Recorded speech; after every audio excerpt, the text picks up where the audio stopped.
আমাদের shoot pack up এই সিনে, তাই জন্য ফটো সেশন চলছে।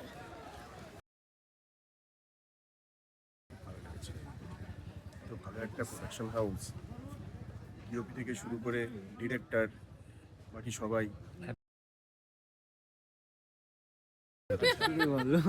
আচ্ছা, ডিওপি থেকে সবাই, ডিরেক্টর, প্রোডাকশন হাউসের সবাই, আমরা খুব আনন্দ করে কাজ করেছি। আর তুমি বলো, তোমার কেমন লাগলো?